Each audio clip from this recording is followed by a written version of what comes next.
to 2008, but 2008 to 2013, listen closely, we were still bringing in 170 additions per year from 2008 to 2013, but we were plateaued. I don't even know how you do that. 170 people per year and you stay plateaued. They were coming in one door and they were coming out the back door. And what we realized was we weren't connecting people. Our small groups weren't functioning well. We were unhealthy. We were a growing church, but we weren't a healthy church. So what we did, we realized three different things for us that were problems that we were experiencing. Three problems strictly evangelistic church models experience. Leaders wear out, plugging holes for instead of with church members. We were doing all of the ministry. Our people were coming in and saying, yeah, we love you. We were contacting them. We were going to visit those folks. I took over as equipping pastor last June 2014, okay, so about 17 months ago. And three of the things that I've instituted since I've been there to help solve this problem, we now have a new member care coordinator, we have a guest care coordinator, and we have a new believer care coordinator. And it's all volunteer roles.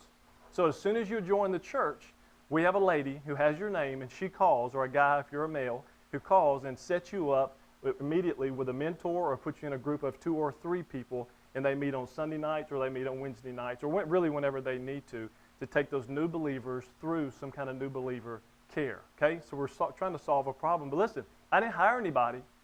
I found out what I call a high-capacity church member, disciple, growing, loves the Lord, and plug them in who believes in discipleship. We do the same thing with our guest care. Every time somebody's a guest in our church, we as the staff contact them, but we don't want them connecting with us.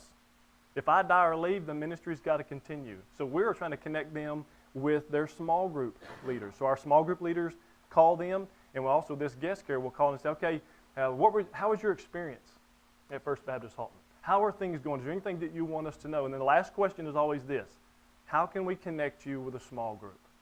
And here's what we have found. In that process, and adding what we call a connections class, we've been connecting over 90% of the people who join our church through the process, as opposed before, it was less than 50% at best, okay? But it's just a strategic, intentional focus. A second problem, leaders spend most of their time on the next big thing.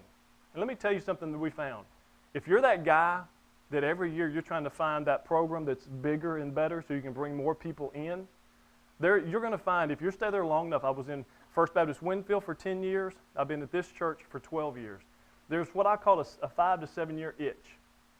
There's a process, there's a part in your long-term tenure you're going to get to if you're that bigger and better guy that you're going to hit this wall, that you can't find something that's bigger and better.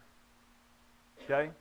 It's a problem for these evangelistic churches all about numbers. You've got to get your people into the disciple-making process that's not dependent on the best speaker, the best worshiper, the best band, or the best comedian to draw them in.